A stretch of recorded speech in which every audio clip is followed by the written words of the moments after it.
राम राम मंडळी, कलम 302 विलॉग या आपल्या मराठी चॅनलमध्ये आपलं स्वागत आहे. वेशभूषेनुसार तुम्हाला वाटलं होतं आज काहीतरी भूताचं बघायला मिळणार, तसं डोक्यात आहे आमच्या. त्या स्टोरीकडे जाण्याऐवजी एक महत्त्वाची सूचना. पुणे PMT तिथून एका ड्रायव्हरचा फोन आला. मला आमची युनियन आहे सगळे, पण वरिष्ठाकडून इतका त्रास द्यायला सुरुवात झाली की ड्युटीवर गेलं, कंडक्टर नाही आज, निघा घरी. हाडाशी अशी खाडी मारायची, पगारातून कपात. आणि 255 256 लोकांना मानसिक त्रास चालू केला आहे अधिकाऱ्यांच्याकडून, PMTच्या बरं का, पुणे PMT. आता ह्याच्यात संबंधितांनी दखल घ्यावी आणि गावाचं बावाचं देवाचं खाऊन आहे तसं ह्या ड्रायव्हर लोकांचे जे प्रपंच आहेत, यांची जे मुलाबाळाच्या ताटातच तुम्ही खाऊ नका, अशी माझी नम्र विनंती. सदर घटना ही पूर्णपणे काल्पनिक असून त्याचा वास्तवाशी कुठल्याही प्रकारचा संबंध नाही. तसा तो असल्यास निव्वळ योगायोग समजावा. हा लक्षात. ह्या घटनेत आता मी काय करतो, ती बै कथा आहे ना, ती जास्त सांगत नाही, कारण मला थोडा प्रूफ पाहिजे असतो. थोडंसं बऱ्याचशा गोष्टी असतात, नाही तर सांगतच नाही. जसं जाणवलं किंवा आपल्या सबस्क्रायबरने जसा प्रूफ दिला तसं म्हणलं आता आपलं डोकं लावायला हरकत नाही. ती बी चुंबळी सकट, बिगर चुंबळीचं नको. जगत असताना बऱ्याच गोष्टीचा आपल्याला अनुभव येतो की कुठं काय, म्हणजे एक लहानपणापासून बुथाच्या गोष्टी किंवा काय संध्याकाळच्या ऐकायचं आजी कोणतले भारी वाटतात. तुम्हाला सांगतो, दूर ज्या ठिकाणी निघतो तिथं जाळ असल्याशिवाय दूर निघत नाही. ठराविक वस्तू, ठराविक वाडं, काही झाडं, काही गाठ, ज्या ठिकाणी अनेक माणसं मेलेली आहेत त्या ठिकाणी 100% असे चाणाक्षा नजरला पडते. अशाच प्रकारचं एक हॉस्पिटल आहे पुण्यात, नामांकित जे 5 हॉस्पिटल त्यापैकी एक. नाव नको सांगा, नाही तर उद्याच आम्हाला आत टाकत्या, जाऊ द्या मरू द्या, नाव सांगू नये. त्या हॉस्पिटलमध्ये असा एक विषय, 6 मजली आहे, लिफ्टची सर्व्हिस 5 मजल्यापर्यंतची, आणि हॉस्पिटल प्रशासन शासन यांनी हा विषय दडून ठेवलाय, लपून ठेवलाय. पण बऱ्याच तिथं जे रुग्ण राहतात काही दिवस बाहेर पडतात, तिथल्या कर्मचाऱ्यांना सुद्धा विषय माहिती, पण तेरी बी चूप मेरी बी चूप असा विषय. कारण त्या गोष्टीची जर वाच्यता केली की तिथं भूत आहे तर नोकरी तर जाणारच, पण चल दाखव असं म्हणणार लोक बरेच आहेत. पण जे तिथं 24 तास राहतो त्याला अमावस्या पौर्णिमा, आता ही भूताचं ना अमावस्या पौर्णिमेचं काय कनेक्शन तुम्हाला सांगतो. मनुष्य योनी ती भूत योनी, ह्या भूत योनीमध्ये काही त्यांच्या जगातले जी तत्व आहेत ती बी कळतात. आणि गौरव तिवारींनी जे रिसर्च केलं त्याच्यामध्ये बरेचसे त्यांनी हे केलं. गौरव तिवारींनी स्पष्ट सांगितलं की माणसाची जशी आपली एक दुनिया आहे तशी बुथांची सुद्धा आहे, त्यांचे सुद्धा काही नियम आहेत. पण अमावस्या पौर्णिमेला ते नियम थोडे शिथिल होत्यात. लक्षात आलं तुमचं? हा, जो आत्मा तुमच्या घराच्या आत येऊ शकत नाही, जो आत्मा तुमच्या वाडग्याच्या आत येऊ शकत नाही, प्रॉपर्टीच्या आत येऊ शकत नाही, तुम्हाला काही दिसू शकत नाही किंवा तुम्हाला काही टच करू शकत नाही, तुम्हाला असा दृष्टिभेद करू शकत नाही. अमावस्या पौर्णिमेला त्याला सूट मिळाल्यामुळं तो डायरेक्ट सुद्धा तुमच्याशी बोलू शकतो, आवाज येऊ शकतो, किंवा काही वस्तूंची हालचाली काही भिंतीवर खाली काढू शकतो. लक्षात आलं? ह्या घटनेमध्ये काय झालंय, हॉस्पिटलचा हा जो 6वा मजला आहे त्यातला चेंबर क्रमांक 2, त्याला कुलप आहे एवढ्याला मोठाला टाकले त्यांनी. त्या ठिकाणची लाईट कट केलेली आहे. आता पुण्यात म्हणजे असं आहे की पुण्यात काम मिळतं पण राहायची आणि खायची सोय पाहिजे. हा, मुंबईत काम मिळतं पण राहण्याची सोय लय अवघड आहे, राहू शकत नाही माणूस कुठं. एवढं मोठं 2 चेंबर का बंद ठेवला असते, हॉस्पिटलच्या मशनरी आमकं तमकं का ठेवत नाही तिथं? याचं कारण असं आहे की त्या समोर जी लिफ्ट आहे त्या लिफ्टच्या वॉचमॅन ते बऱ्याच वर्षापासून आहे, वयस्कर व्यक्ती, तो सदैव अलर्ट असतो. हा, त्याच्या गळ्यात तावीज बीज सगळे आहेत. चाणाक्षी बुद्धी पाहिजे माणसाची बघण्याची, कोण कुठं काय. तिथं अमावस्या पौर्णिमेला काय घडतं, एका स्त्रीचे तो आत्मा सगळ्यात महत्त्वाचं म्हणजे मला मिळालेल्या माहितीनुसार बिचारीला बाळातपणाला आली 6 वर्षांनी पाळणा, म्हणजे लग्न झाल्यानंतर लोकांनी समाजाने टॉर्चर करून करून बाय वादुटीचे कान बाय आमकाच्या का तमका, मग तिचं गारानं ऐकलं पांडुरंगाने, तिला एक नाही 2 मुलं. आणि काय त्या मातेचा आनंद वारणावा हो. 2 मुलं म्हणजे तिला जग हे झालं फार. आणि बाळातपणात ती 2 मुलाच्या डिलिव्हरीमध्ये ती माऊली गेली. बाळ वाचवली, बाळ सगळीकडे. काय त्यांनी काय करायचं होतं तिचं सगळं केलं, पण तिचा आत्मा त्या हॉस्पिटलच्या आसपासच भटकतोय, त्या हॉस्पिटलच्या वर बी जातोय. तो त्रास देत नाही कोणाला, कोणाचा नर डावळत नाही, पण ती वावरतो, ती तिथं दिसते. असा विषय. ती त्या वॉचमॅनला सगळं माहीत आहे. मला गाऊन घातलाय, साडी बिडी काय नाही. जो बाळातपणाचा गाऊन असतो का तो हॉस्पिटल प्रशासनाचा, तशा प्रकारचा उजदडंग बाई, अगदी केस मोकळं सोडलेलं आणि मोठा लाल जरी टिकलाय तिच्या कपाळाला. हा, रात्रीचं दिसणार. आणि ती लाईटने राहा पाहिजे. लाईट बाहेर जिथं लाईट आहे तिथं सुद्धा सगळी बसलेली असले ना, गपकून कोणतरी संडासमध्ये गेले असं ती बाई गेली असं दिसणार. सगळ्यांना दिसणार, काहीला दिसणार, काहीला दिसणार नाही. मग ते माणूस तिकडचं तो महिला असन ती म्हणणार, लेडीज असून जेंट्स पुरुष लिहिलेलं असतं तिकडे शिरली या, त्याला माहीत नव्हतं येईन बाहेर. आता येईन, मग येईन, अर्धा तास तरी बाहेर नाही. मग शेवट जाऊन बघितलं तर कुठंच कोण नाही. असे याला म्हणतात जुरलूक. आणि ही जुरलूक बघितली. अमावस्येच्या पौर्णिमे दिवशी काय घटना घडते तुम्हाला सांगतो. ते जो आत्मा आहे वरतीचा फिरणारा, तुम्ही जर एखाद्या लिफ्टमध्ये बसले, ते असतंच चाच्या, ते आपलं बाहेर असतं काय, लिफ्टनी वर जाय करत नाही. आत गेला आणि तुम्ही 4 किंवा 5 नंबरचं बटन दाबलं वर जायला, बघा आता हे संपूर्ण इलेक्ट्रॉनिक आहे का नाही. लिफ्टमध्ये माणसाने तयार केलेलं आहे सगळं, बुद्धी, मोटर, वायरू, बामकं तमकं, ते मेकॅनिझम, बोर्ड, बटणं माणसाचं आहे ना निर्मित. म्हणजे आपली प्रगती आहे ती 4 नंबर दाबा नाही तर 5 नंबर दाबा. सगळ्या बाबतीत घडतं असं बी नाही, क्वचित घडतं. हा, त्या प्रहरात डायरेक्ट लिफ्ट 6 शिवाय थांबत नाही, 4थ्याला थांबत नाही, 5व्याला थांबत नाही, डायरेक्ट 6ला गेल्यावर माणूस असाच करतो, बटणं काम करत नाहीत. बरं गेलं 6ला, तिथं सगळा अंधार बुडू, वर टेरेस आहे. काय करता, शिडी आहे जायला, पण सगळं बेसवर दिसतं. ते माणूस काय करतो, लेडीज असू हे असू आतमधला, आता चुकून 6ला आलं वाटतं, मायकून 6 दबलं गेलं का असं काय नाही. आपल्याला 4ला जायचं होतं, परत 4ला बरोबर 4ला पोचावतं, पण ते ओढतं वर.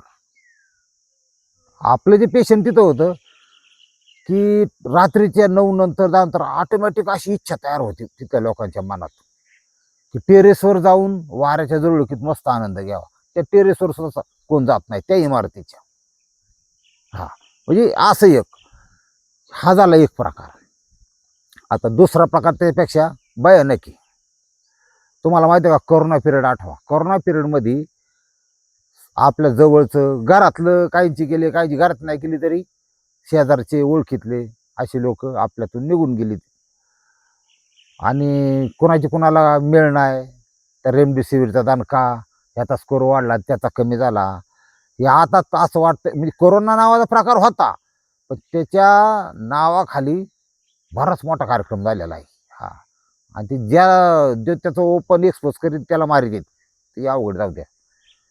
काय का ना, एक वयस्कर 75 वर्षाची स्त्री, इंदापूरमधलं कुटुंब होतं. इंदापूरमध्ये आपलं पुणे सोलापूर रोडवरचं इंदापूर, उजनी जलाशया शेजारी ती म्हातारी, आणि एकदम चांगली छान म्हातारी, गुरुगुरु पान, एकदम लांब सडक केस तिचं, आणि काटक हिरव्या पालेभाज्या म्हातारी जास्त खायची. पोरांच्यावर लक्ष. पोरांना आता लेख नातवंड जरी लग्न झाले असले तरी सगळ्यांना खास खावणार, दुरीत चला असं तसं सगळ्यांना. त्या आजी माझी लय जीवाची कारभारीण म्हातारी. तिच्या घरात एक पेटी होती, तिथं खाण्यापिण्याचं कोणी आलं ना, आणि काय नाही आता दात बीत गेलेलं असतात, थोडंसं पावडर काजू बदामची, हे चांगलं कुटुंब होतं, असं काय नाही. तुमचं ते आपला सुटवडामध्ये आमच्याकडं तसा सुटवडा, कुठं केळी असायची, सफरचंद असायचं, त्याची काही पुस्तकं होती वाचायची, ती होती. म्हणजे देवादिकाची चांगली माथा, दळदार एकदम. ती पॉझिटिव्ह झाली बा. आता वयस्कर झालेली म्हणजे अवघड आहे आता. ज्याच्या जबाबदारी सोडली मुलावर थोरल्या, की पेशंट घेऊन जा ॲम्ब्युलन्सवर. त्या कोरोना पिरियडमध्ये मी रस्त्यावर निघलं तरी हाणायचे, त्या टायमाचा विषय. ज्या हॉस्पिटलमध्ये नेली त्याच रात्री वारली. म्हणले म्हातारी गेली आणि तुम्हाला काही बॉडी नेता येणार नाही, आम्ही त्याचं इथंच हे करतो आणि तुम्हाला पाठवून देतो राख. आता तिथं आपल्याला लोक लावत नाही, तुम्हाला माहिती आहे, प्रशासनाचा विषय होता. त्यांनी फक्त सांगायचं, ते बी मुसक्या आवडलेल्या, मुसक्या घातलेल्या आपल्याला. चालते बा म्हणले. आता आजी तर गेली, आता घरी झाली, गेली म्हातारी. त्या म्हातारीला सुसूनला जी लाईटीव जाळत्यात म्हणतो आपण त्याला, म्हणजे सरपण नाही लागत, लाईटीव बटन टाकलं की खाकाना, त्याच्यावरती त्यांनी ते जाळून टाकलं. त्या म्हातारीला कुठं पाणी नाही, लेक पाजायला काय नाही काय नाही.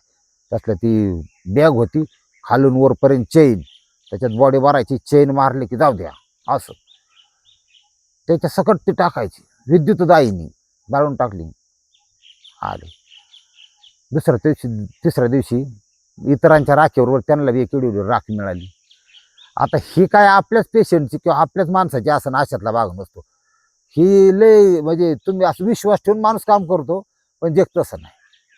हा, कुणी कुणाच्या भरून द्यायचं कुणाला, त्याच्यात काय अवमेळ नसतो. म्हणजे काय मेळ नाही का, आपल्याच व्यक्तीच्या आपण राखेचा संस्कार केला असं अजिबात नाही. कुणाचं बी कुणाकडे जायचं असा विषय, एकत्र बी सगळ्या असा बी विषय. मग त्या शास्त्रानुसार काहीच नाही. असं गेलं ती राख आली घरी, त्या नदीत सोडून. आता ही त्या म्हातारीचा दावा नाही, त्या म्हातारीचा तेरावा नाही, काही नाही झालं. एक 15 दिवस, महिना, एक पर्व म्हणजे एक महिना, ही अमावस्या ते अमावस्या उलटून गेली. झाला ना प्रॉब्लेम चालू.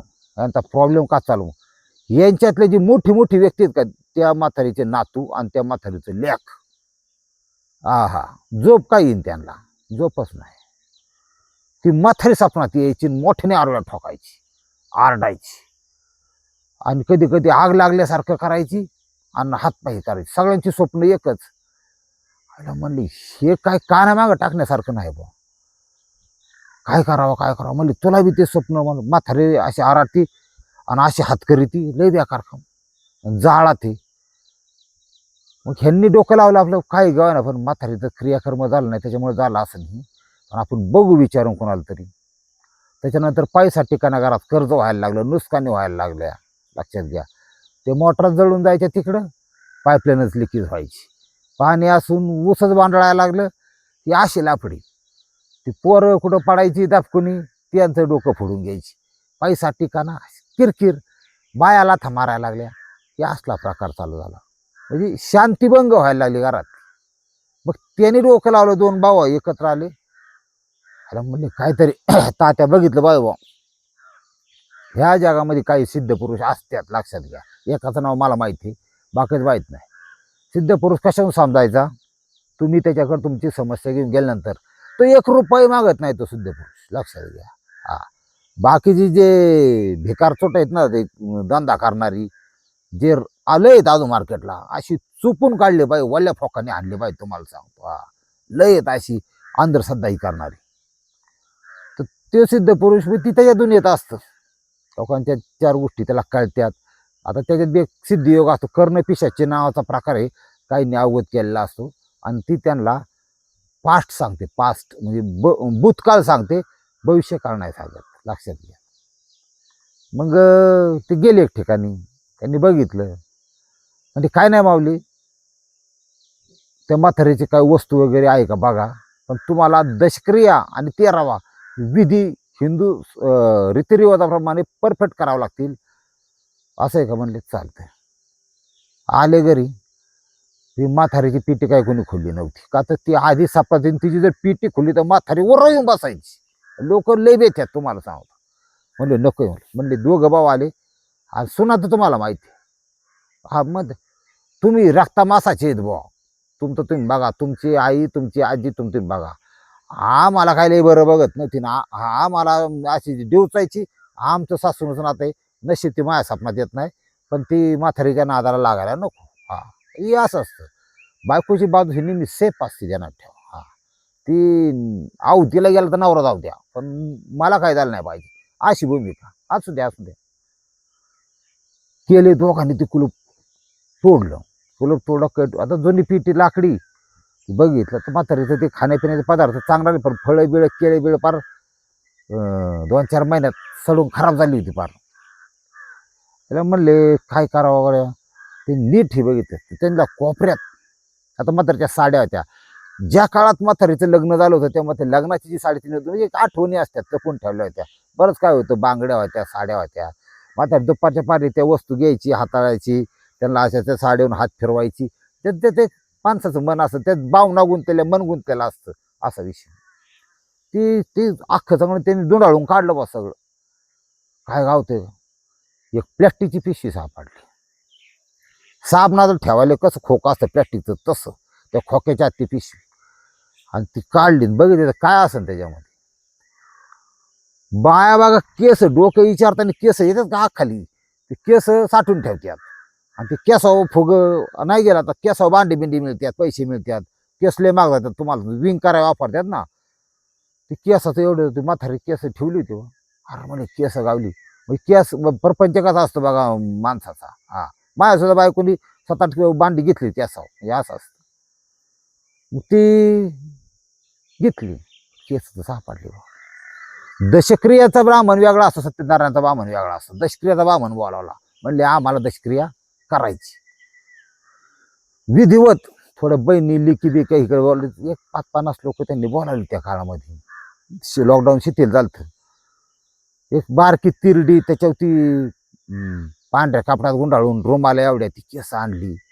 आम्हाला सांगा, आम्हाला मंत्रोपचार हाय असा होऊन द्या. बारकी चिता पेटावली, बारक्या एवढ्या एवढ्या लाकडांची, किलोभर लाकडांची. ती केस त्याच्यात जाळली. दशक्रिया विधीला म्हातारीचा फोटो लावला.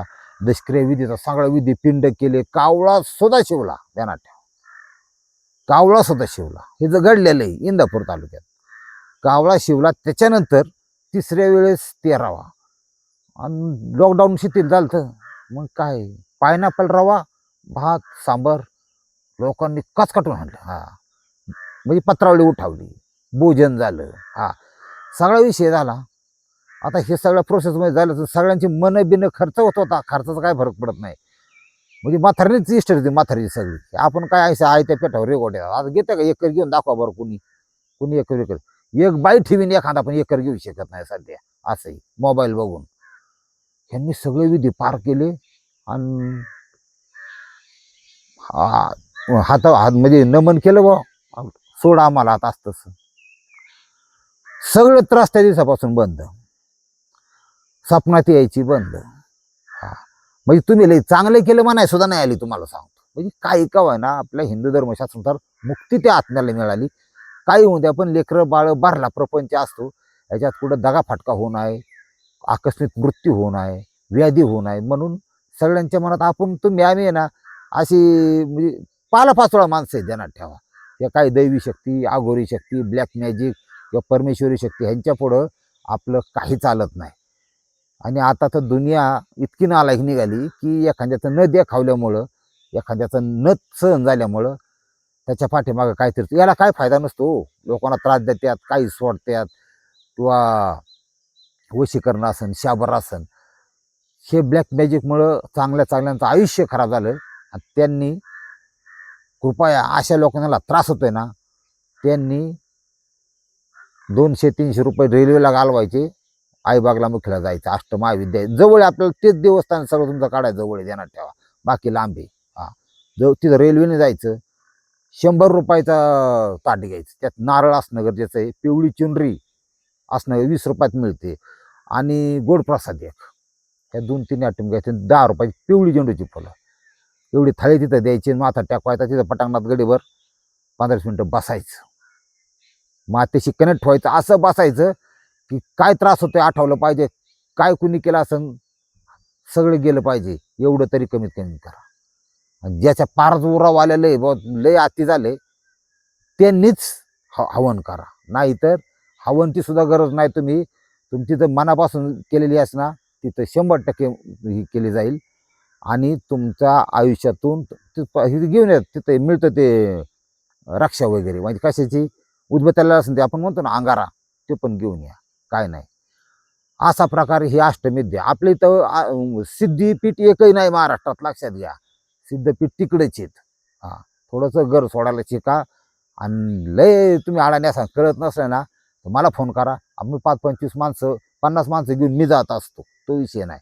पण अत्यंत कमी किमतीत तुम्ही रेल्वेने जाऊन तेवढं तिथं करू शकता. रामकृष्ण हरी माऊली.